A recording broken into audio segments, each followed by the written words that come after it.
Hello, everyone, and welcome to today's SANS webcast, Cybersecurity 101 for Human Resource Professionals. My name is Carol Auth of SANS, and I will be moderating today's webcast. Today's featured speaker is Kelly Taralla, Principal Consultant and Co-founder of Enclave Security. If during the webcast you have any questions for our presenter, please enter them into the questions window at any time. Please note that this webcast is being recorded, and a copy of the slides and recording of this webcast will be available for viewing later today and can be found on the SANS registration page. And with that, I'd like to hand the webcast over to Kelly. Hi, everyone. I appreciate you being here with us. Well, SANS and I both do. We know that your time and attention is limited, and there's a lot of things calling for your attention. So glad you're with us today. Today's presentation is a little bit different than what SANS usually does. Today, we're trying to talk to folks that we don't get to talk to enough. Our HR resource, our HR professionals, friends, family. The purpose of today's webinar is to talk a little bit about cybersecurity jobs, requirements, and even a little bit of personality types today. So in this presentation, I'm going to tell you a little bit about why we're here today, tell you a little bit about cybersecurity certifications, areas of cybersecurity, and some attributes you may be looking for as you're trying to hire or promote cybersecurity professionals. Okay, so why are we here today? So cybersecurity is in the news every day. We hear stories of data breaches, network attacks, ransomware attacks, even stories of businesses closing because they were compromised or perhaps they had an incident of ransomware. Even in the last couple weeks, this month, we've had the FBI Director Ray talking to us about cyber espionage, theft of intellectual property, and this is a big deal for us. In fact, we know that cybersecurity is expected to cost the world $6 trillion by 2021. So not only are we talking about theft of intellectual property, we're talking about the theft of personal and financial data, damage and destruction of business data, and honestly, a disruption to our normal course of business, in addition to COVID and all the other stuff that we have dealing with, as well as reputational harm. Because we've got such a strong presence of cybersecurity, we really need people to help defend our organizations, defend our homes, our families, our schools. A report from CyberSecurity Ventures estimates that there'll be 3.5 million unfilled cybersecurity jobs by 2021. That's a sobering statistic. So here today, we're going to talk a little bit about what we need to understand in the functional areas of hiring cybersecurity professionals, what sort of attributes they have. We're going to talk a little bit about common job titles and some insights on the professionals who do these jobs. But at first, what I need to do is set the stage. It may seem that, well, cybersecurity and those folks on the security team sort of operate by their own set of rules. Well, we kind of do in a way. Cybersecurity has a number of standards, regulations, frameworks, a lot of rules. And honestly, we like rules.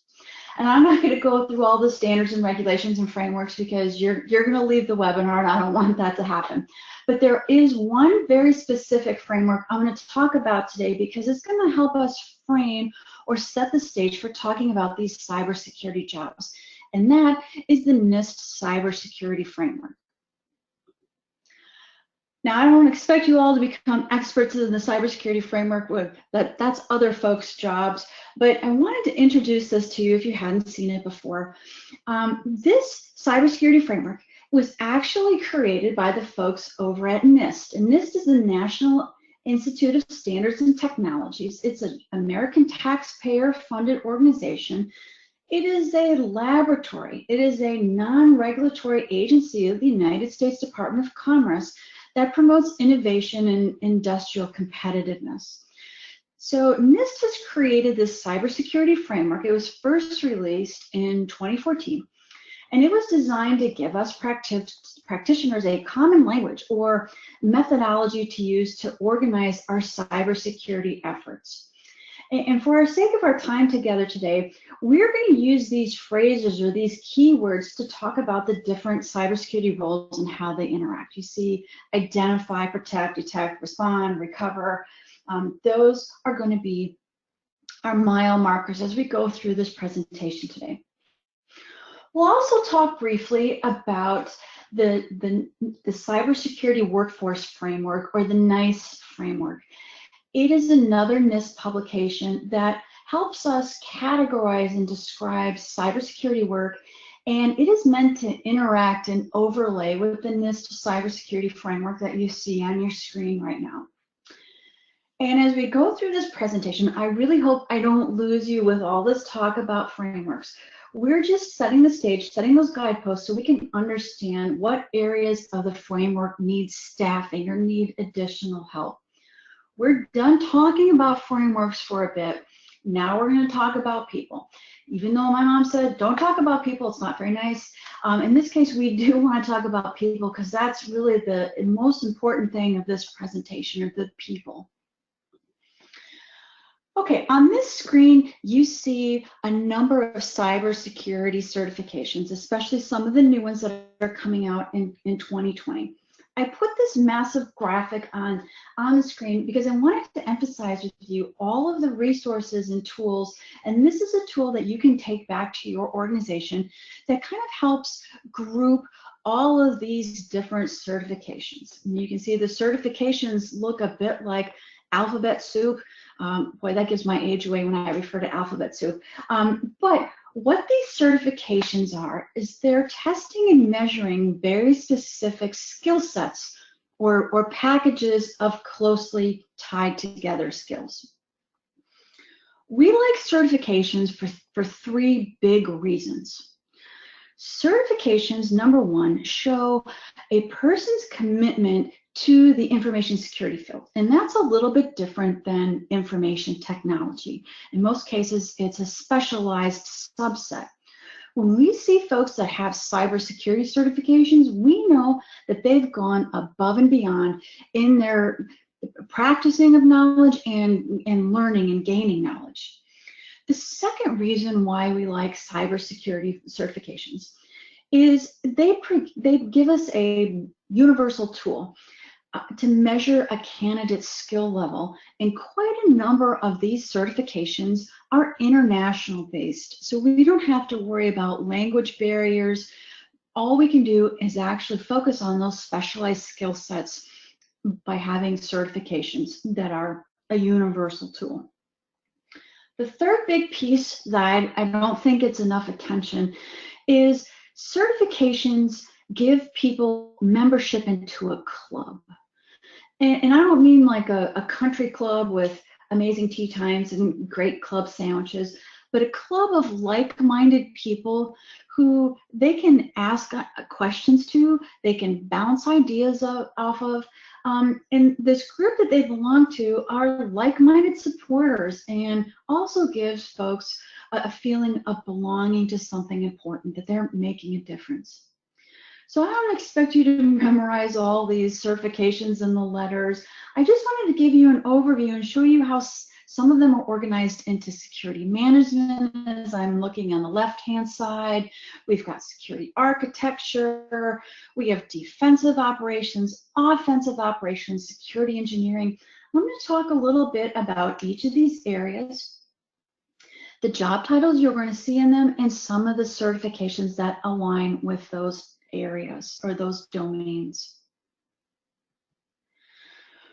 Okay, the first area, we're going back to that NIST cybersecurity framework donut we saw before. The first area is identify. And why the NIST folks chose identify, I'm not 100% certain. I'm going to put my own word here. I'm going to call it governance. And this is what I think is the really exciting and sexy stuff of cybersecurity. And I know there's a lot of technical people out there who don't agree with me, but I believe that this fundamental area of organizing all of these cybersecurity efforts give us a good foundation.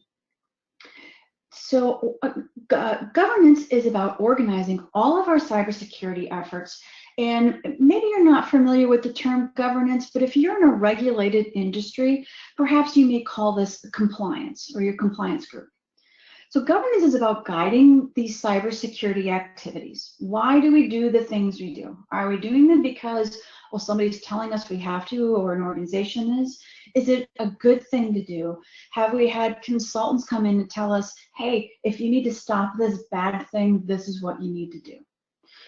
So governance, like I said, is about building this foundation of cooperation in the organization for protecting an organization's physical assets like computers or the building, the printers, the network equipment. And it's also about protecting the organization's digital assets like intellectual property, the secret sauce, the Coca-Cola formula. And it's also about protecting the people who work there. So on this slide on the left-hand side, you see some of the domains or subject areas that fall under this governance or identity section. We've got policies and procedures. I mentioned compliance already. We have legal requirements or legal guidance, audit, security awareness and training, risk management, privacy. And on the right-hand side, you see some of the jobs that would fall under these domains or these areas. Security manager. I've got GRC analyst on the slide here. That just stands for governance, risk, and compliance, which we see on the left-hand side. Auditors, assessors, privacy specialists, directors of compliance, information assurance specialists, VP of Information Security, and even a Chief Information Security Officer. These are all job titles that would fall under that identify or governance area. Okay, so on this slide, what I've tried to do is highlight or articulate what are the traits in the certifications that would line up for people who do these kind of jobs. First of all, we're asking that these folks have strong foundational knowledge of cybersecurity domains. They understand what falls in governance. They understand what falls in what is maybe a bit of risk or auditing. They have the ability to clearly articulate complex concepts to leadership. Maybe they can explain how information travels outbound on the network and goes out on the internet, or perhaps comes back in. Or perhaps they're trying to articulate a risk management structure or strategy even. Strong writing skills, understanding of cybersecurity standards, frameworks, best practices.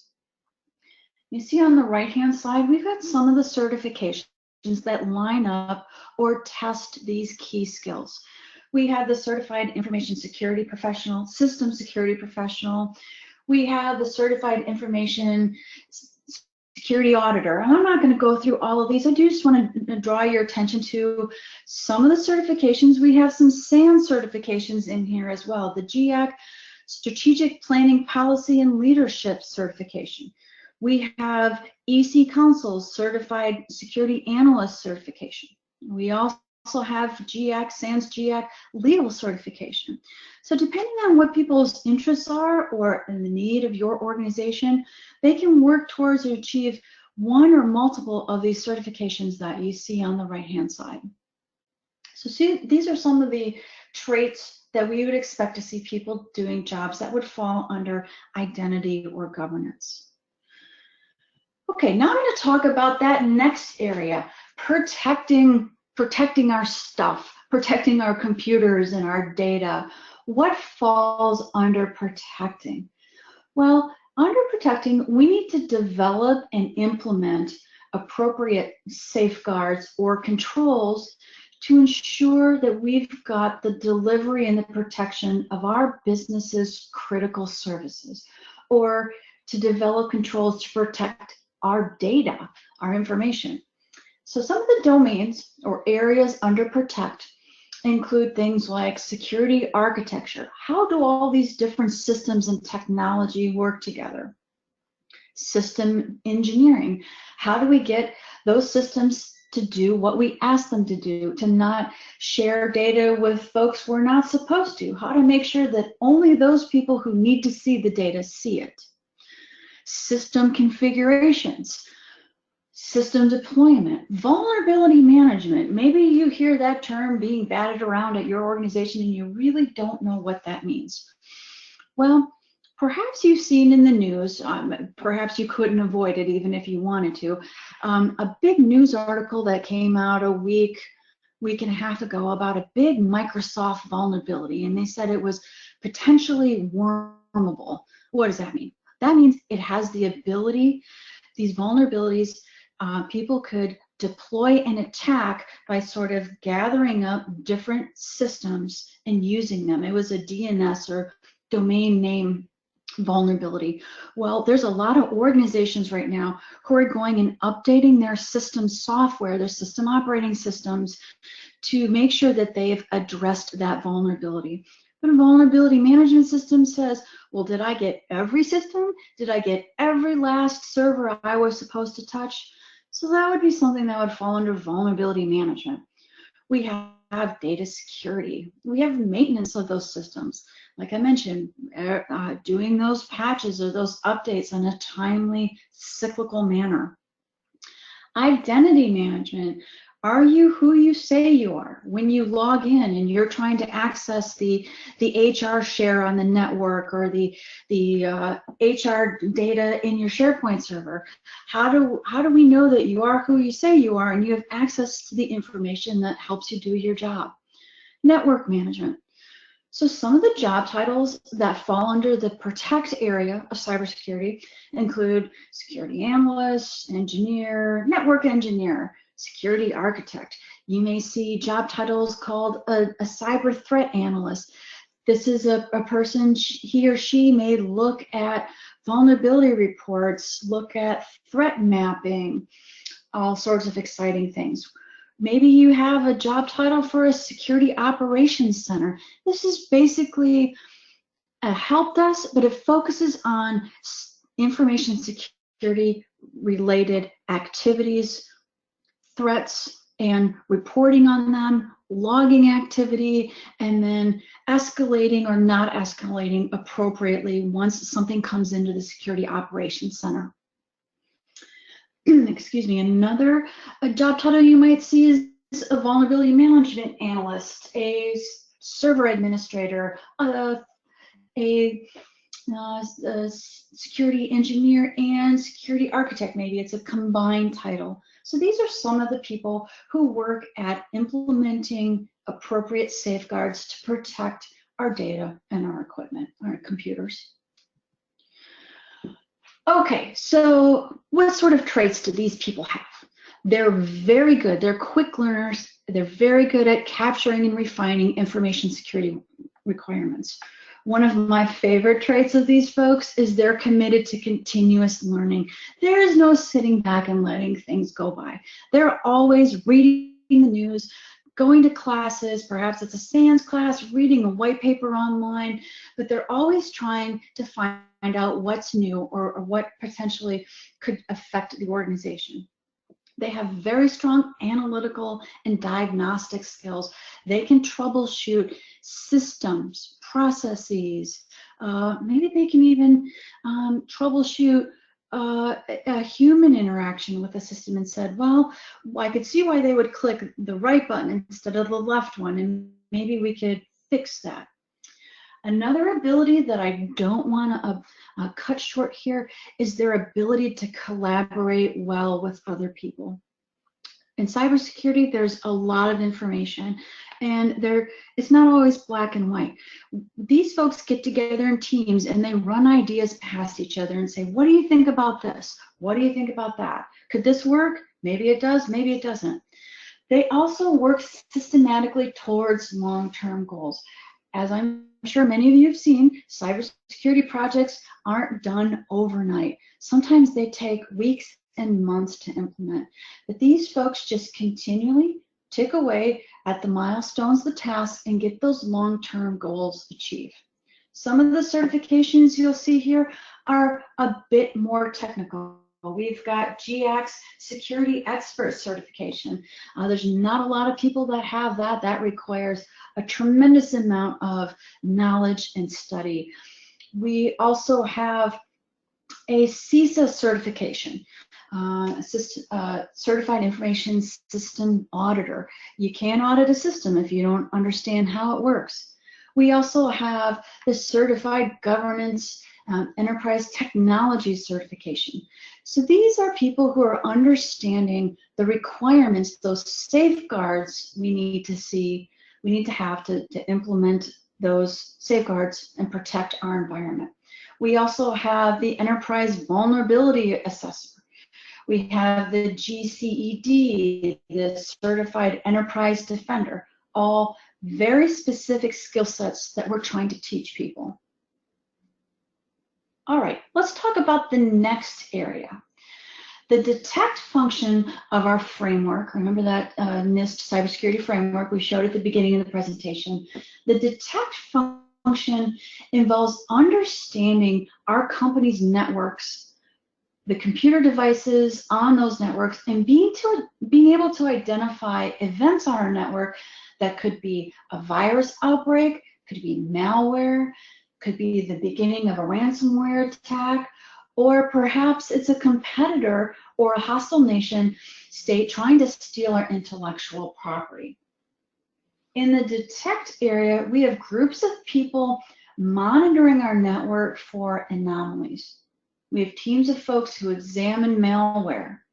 They plug into different research communities, learn characteristics of malware, bad code, code that does bad things, and they learn how to prevent the effects of that bad code from happening on our corporate network.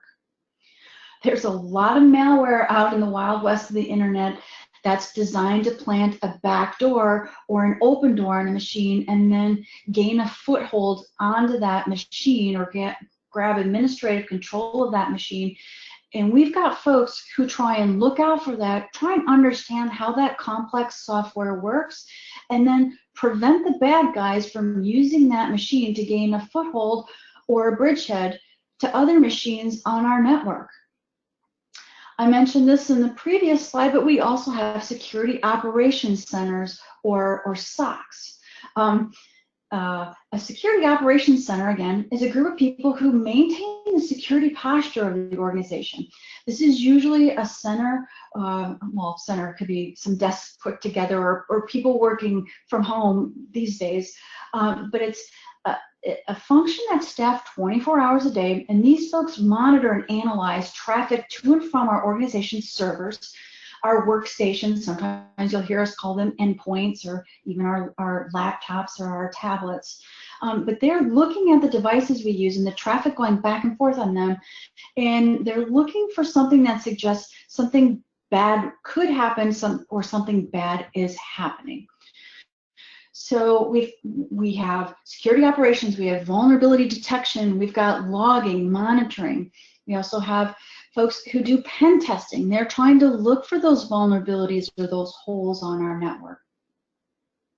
Some of these job titles, you'll see folks doing these jobs: a cybersecurity threat analyst, a SOC analyst, a malware analyst, a threat hunter, penetration testing. You may hear this referred to as a red team. These are people taking offensive measures to try and find those holes or find those weaknesses before the bad guys do.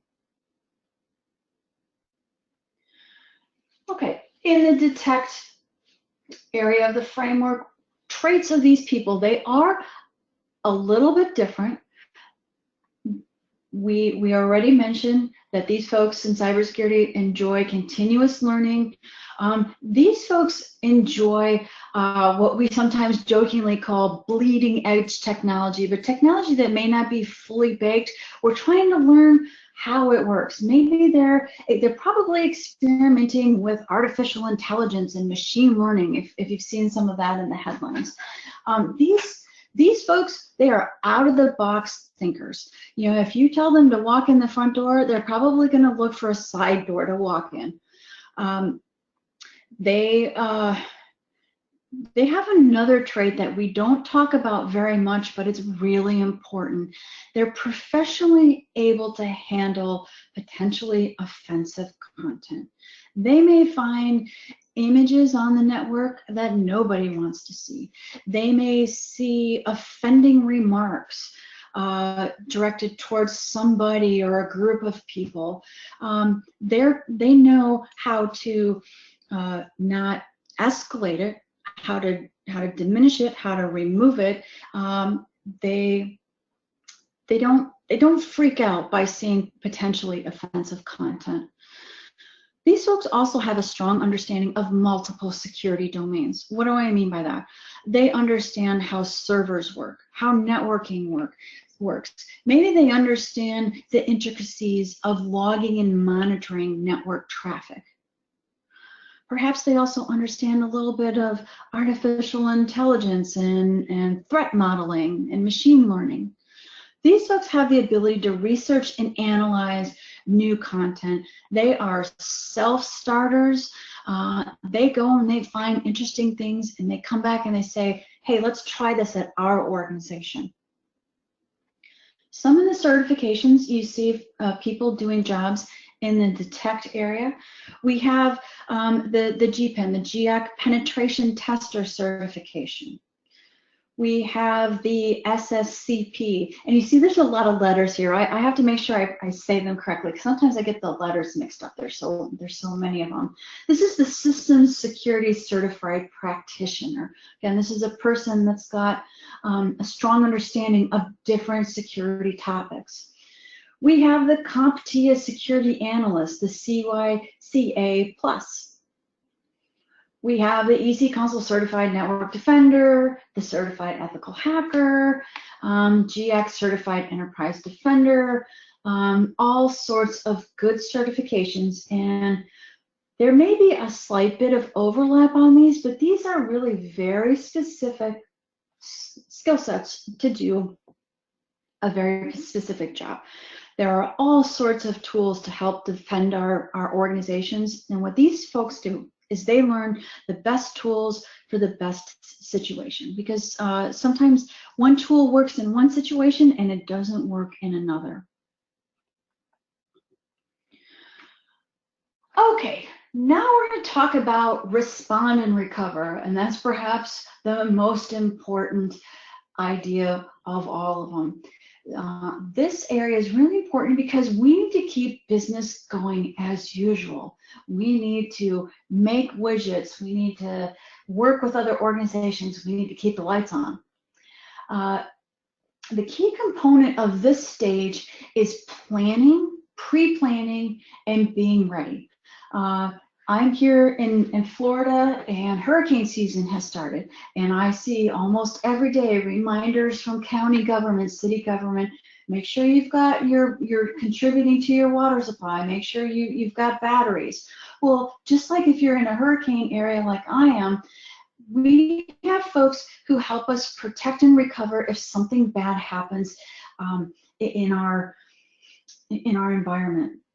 So personnel at this stage are working in domains that we would call, again, penetration testing, trying to find those holes and work with them, cover them up, prevent them from being there, understanding how an attacker might exploit a hole or a vulnerability, incident response.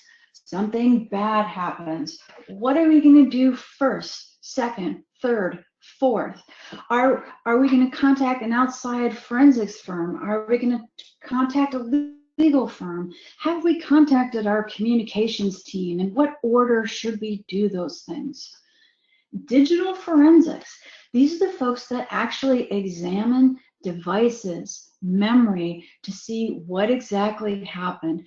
Was data exfiltrated off the device? Was it exfiltrated? Did it leave our network? So looking at what's actually left on the device. We've got red teaming. These are people who try to find those holes and break in and again, pass that information on to the defenders who can actually plug those holes. We've got folks who do malware analysis. Let's look at that malware, see if we can break it apart. I bet these folks were also really good at Legos when they were kids. They have the ability to sort of separate different lines of code, or they can move forward one sort of function and see if it does what it's supposed to do or if it doesn't. These are people that have an amazing amount of focus. So you may also hear a couple other terms that I didn't put on the slide, but I want to draw your attention to. You may have heard the term blue team or purple team. So I talked about a red team. So a red team is a group of white hat hackers or good guys, good gals that attack an organization's infrastructure to see if they can find those vulnerabilities. A blue team is the opposite. They're the ones who respond to the results from the red team, and they say, we're going to plug those holes. We're going to update that software. We're going to disable this service that nobody's using, but potentially could be an open door on our network. And then fairly recently, folks are starting to use the term purple team. And I know you can figure it out. Red plus blue equals purple. So it's a combination of both of these functions working together to minimize risk, minimize threats on the network, and do it in a cost-effective and meaningful way. Traits and certifications of folks who focus on this respond and recover aspect of cybersecurity. They're very good at doing root cause analysis. I bet they're really good at jigsaw puzzles too. They can see the big picture. I'm not so good at jigsaw puzzles. Maybe when I get a little older, I might be. They are deep subject matter experts. They understand software development, coding, assembly language, all sorts of very deep, detailed knowledge. They spend a lot of time researching and understanding attacker methodology and tactics. How did they write that malware? Why did they hook it into this service and not that other service? You know, another trait that we kind of take for granted, but I want to call out in this presentation, they're very good hypothetical thinkers. Maybe your organization does something called a tabletop exercise. We sort of lay out what's going to happen if an incident happens, or our network has ransomware, or there's a breach. Giving the people who work well in the respond and recover area, these hypothetical thinkers become really critical when you're doing these tabletop exercises, because the whole point of a tabletop exercise is to do it before something bad happens, then if and probably when something bad happens, you've already thought about all the possible things that could happen. These people are also very patient, very detailed oriented. And as HR professionals, I'm trying to give you some personality attributes that maybe somebody doesn't necessarily write on their resumes, but as you're speaking with them and as you're interviewing them, you may pick up on some of these traits, or you may follow up with questions asking them about, do you consider yourself a hypothetical thinker, and what does that mean to you?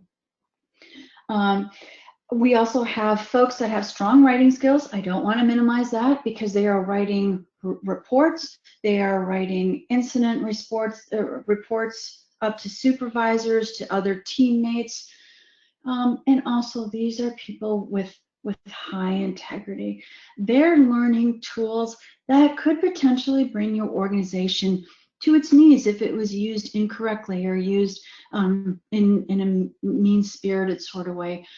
So as you're interviewing folks and you're trying to fill your cybersecurity positions, look for folks that have these personality traits. On the right-hand side, some of the certifications that you might be looking at when you're going through resumes.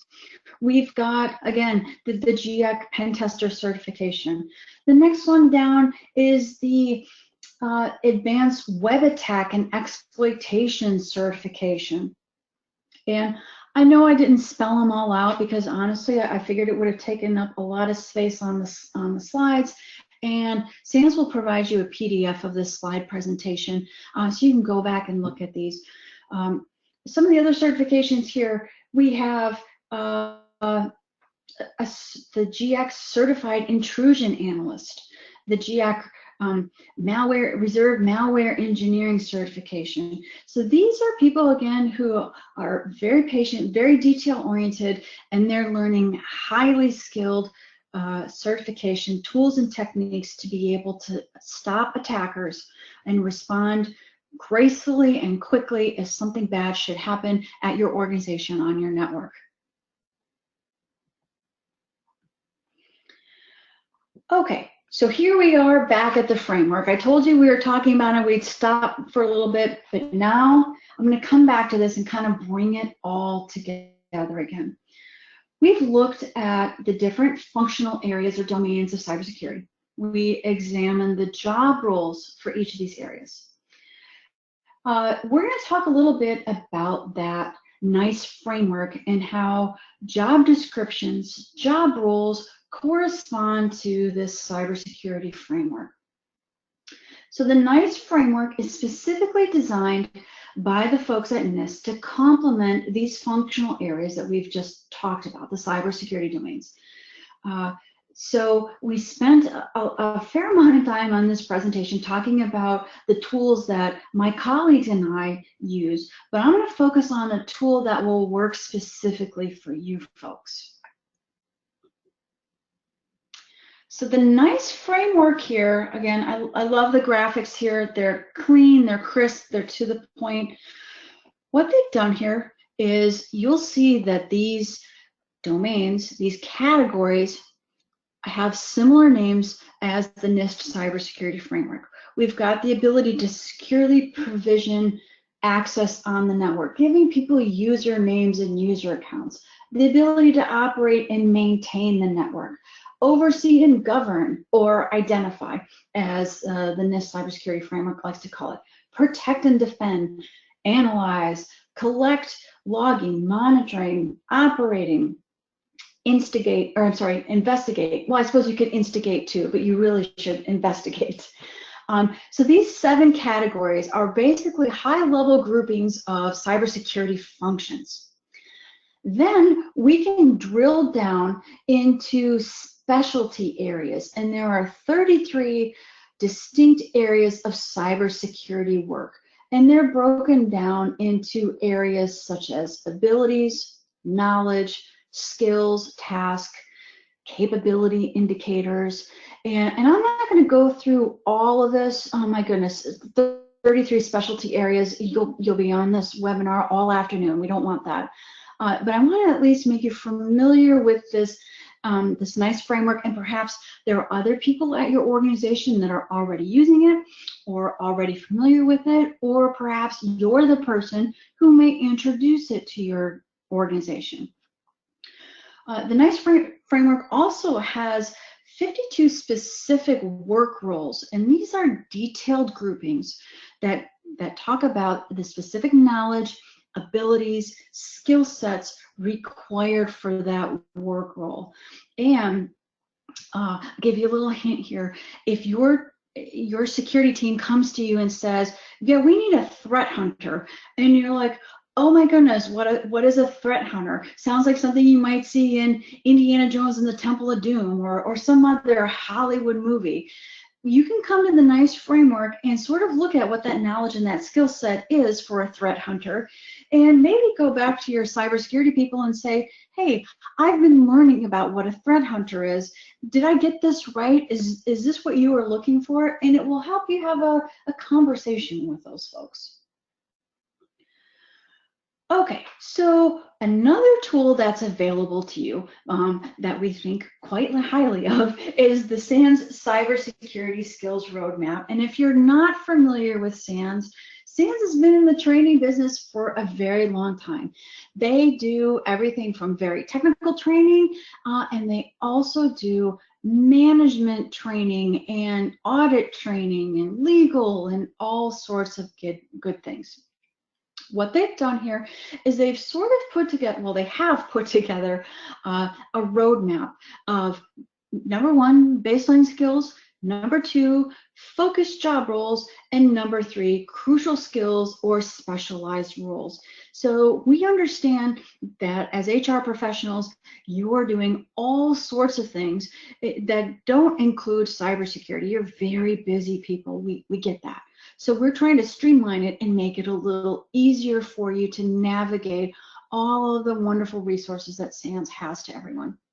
So I just want to point out that this roadmap is starting with some baseline skills, and I want to highlight some classes that are a couple of my absolute favorites. We have the Security Essentials class, which is SEC 401, and we have the Introduction to Cybersecurity, SEC 301. SEC 301 is a absolutely fabulous class.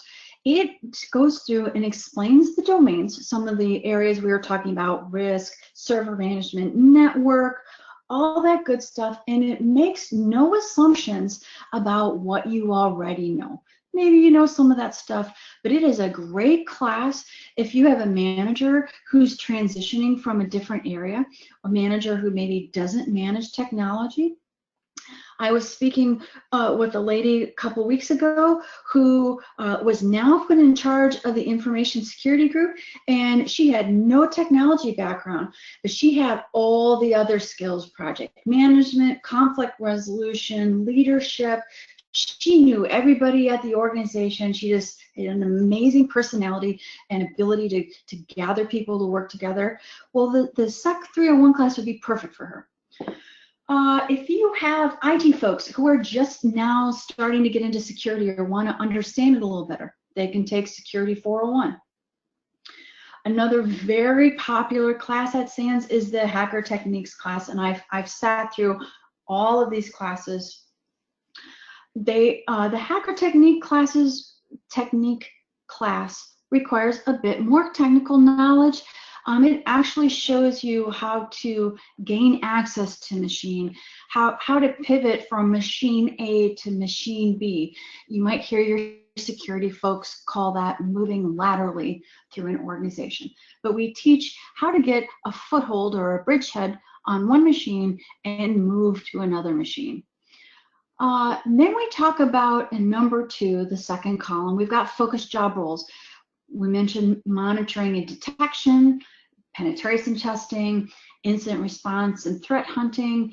And as your cybersecurity people grow and evolve, they may start at monitoring and detecting, and maybe they say, I really know this. I think I would be a great resource on the incident response team. Or maybe the pen testers say, I want to learn more about incident response after our network's been compromised. I want to go learn about that. We also have more specialized roles, critical skills. We have specialized pen testing. What does that mean? There are people who focus on gaining access to boundary devices between our network and the internet.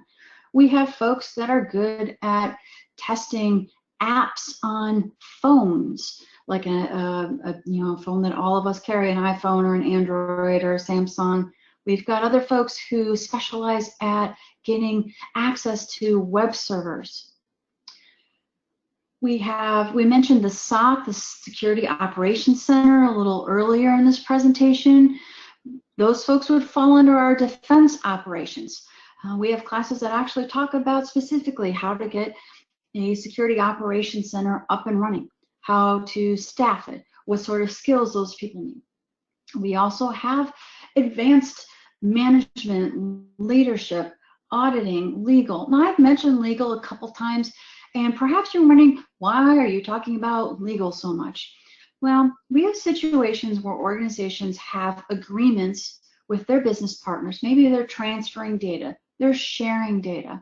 Well, we need to make sure that we have legal involved in that, because they're the folks who are good at the language, the contracts, know the ins and outs of it. But we also need to be able to work with them on understanding what a data breach is, what a safeguard on data information is. Is it encryption? Is it a username and password? Is it multi-factor authentication where I put in my username and password and then I have to type in a 5-digit number that came in on my phone? So we include legal on this because we need legal's help as much as they need our help. So I'm really trying to emphasize a partnership here, not only with you folks, well, with your HR professionals, but also with legal and the other departments at your organization. A couple other specializations. We've got DevOps. How do we securely develop and deploy our own in-house written applications? What's the process behind that? How do we make sure that security is included in that? We also focus on industrial control system. These are the systems that manage our water plants, our power grids. You may have been hearing about that in the news about concerns that the American power grid isn't secure, or the other nation states are in our power grid. Well, we've got classes that focus on teaching people about those very specific computer modules that are used in those industrial plants. So what I wanted to show you on this slide is just, while it may seem overwhelming, we do have a process on how to move people from baseline skills through focused job roles into crucial skills and very specialized roles. The next thing I want to show you are some resources that are available to you. So I mentioned the NIST cybersecurity framework. You're probably sick of hearing about that at this point in the presentation. But I also put on here the NIST cybersecurity workforce framework. There have been a lot of really smart people from multiple organizations, both private and government, who worked and contributed to that cybersecurity workforce framework. We also have resources at SANS under cybersecurity talent. And I'm embarrassed, there's another link I should have put on this slide and I didn't. SANS has a absolutely phenomenal security awareness program. We used to call it Secure the Human, but if you go SANS Security Awareness Training, there's a gentleman by the name of Lance Spitzner who puts in an incredible amount of time and energy in helping organizations build security awareness program. Right now, he's got up there a couple free tools you might be interested in. Number one, a free toolkit that has pamphlets, spread sheets explaining to folks, PowerPoint slides, how to work from home safely. Things that perhaps the HR folks want to work with the information security folks on encouraging people working from home to work safely, how to protect their family, their home networks, their home devices. And that's SANS Security Awareness Training. The other toolkit, excuse me, the other toolkit is how to build an awareness program. Lance has spreadsheets. He's got project plans, project milestones, an amazing set of tools. If you're not from, well, they are an amazing set of tools and you should check them out. Okay, what else do we have available for you? And look, boy, I set myself up really well for that. Lance is doing a webinar on Monday, July 27th on using that security awareness planning kit. And if you haven't heard Lance speak, he's a very animated, very fascinating speaker, well worth your time. A couple other SANS events I want to bring to your attention. SANS has transitioned to right now doing a lot of online training. We are going back to in-person training, but we do something called SANS at mic or at the microphone.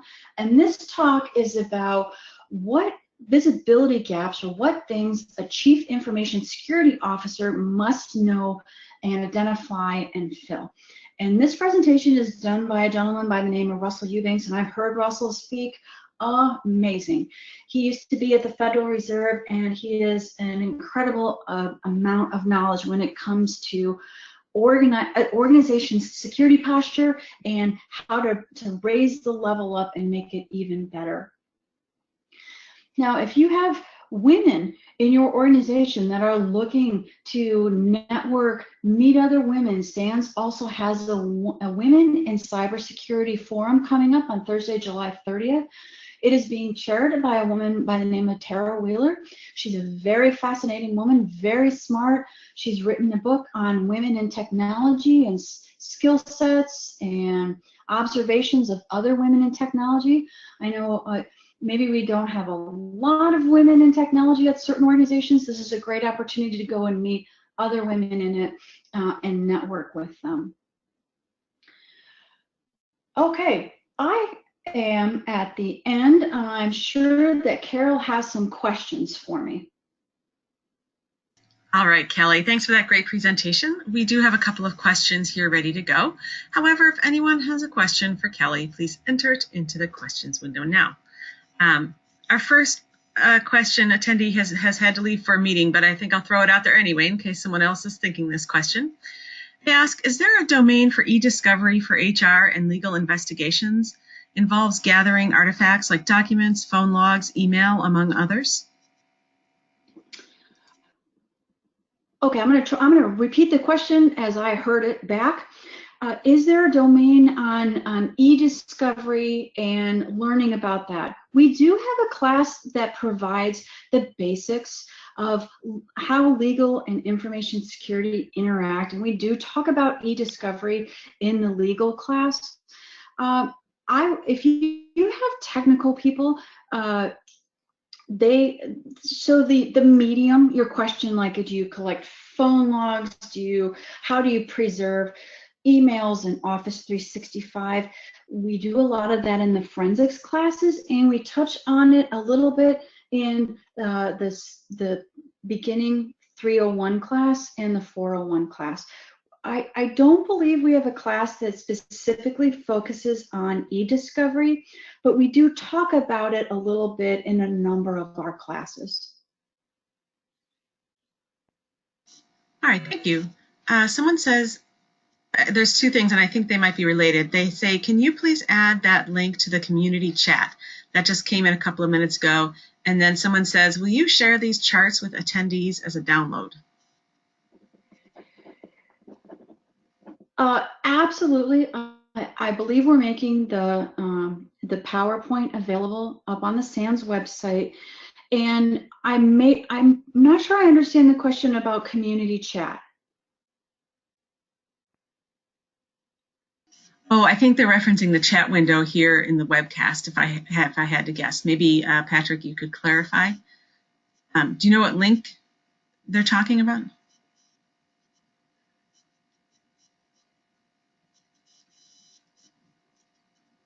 Kelly, are you familiar with the link that they were asking about? I don't see the link. Okay, well, we'll just, oh, okay, here he clarifies. He says, Kelly mentioned the link she forgot to add to the slide. Oh, okay. Are you able to put that in the chat window to me and I can add it to the group? Sure. I think it's just SANS.org, SANS.org/security awareness. All right, thanks. Also, go ahead. Also, the SANS website has so much information on it. I'll admit I sometimes get lost on it.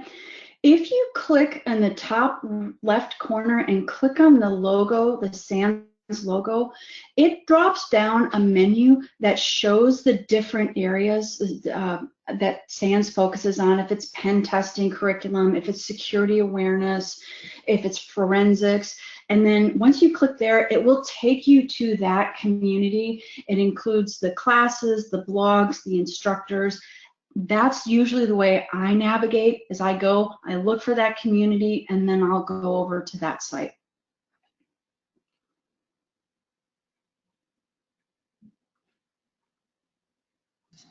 All right, thank you. Someone asks, do you have any guidance concerning which of these roles should fall under IT? First line of defense and risk management, second line, or audit, third line? And you know what, Kelly, let me put that in the chat window to you so you can read it. So it kind of might make a little more sense rather than the way I've read it. There you go. Do you see it there in the chat window? I do see the question. So guidance concerning which of these roles should fall under IT. Well, we have to work with IT. So in some organizations, threat analysts, cybersecurity analysts will fall under IT. That's actually how I started getting into information security. I was in the information technology group. I was a server admin. They said, hey, you need to start doing the security stuff. And I transitioned from server admin, network admin to security analyst. And then went into a security engineering role, which at that point moved over to a specialized security group. I may be misunderstanding this, but I'm gonna take a stab at it. Risk management and audit, I don't see falling under IT, because risk management looks at how we're going to address risk. And how we do that is we implement safeguards or we don't. We mitigate risk or we accept risk. And I'm horribly simplifying risk management, but I don't see that falling under IT unless IT's been given guidance to implement security, implement safeguards, implement controls. And audit, I see audit as a different group of people who make sure that we've done the good things we say we're going to do, or make sure that the configuration actually happened the way it was supposed to. You know, in some organizations, these are auditors who may have a tax background or compliance background who are learning technology. In other organizations, it goes the complete opposite way. They are technology people who said, listen, I see my role more as a way of verifying that the controls are in place, verifying that that patch got put on a system, and they transition over into an auditing role. So it can go both ways. All right, that's all the questions that I see, and we're pretty much out of time. The person does say thanks, by the way. And you're welcome. She said also it's a hard one to answer, and some more feedback. Thanks, excellent presentation. It was important to know these details. So thank you so much, Kelly, for your great presentation, which helps bring this content to the SANS community. To our audience, we greatly appreciate you listening in. For a schedule of all upcoming and archived SANS webcasts, including this one, please visit sans.org/webcasts. Until next time, take care, and we hope to have you back again for the next SANS webcast.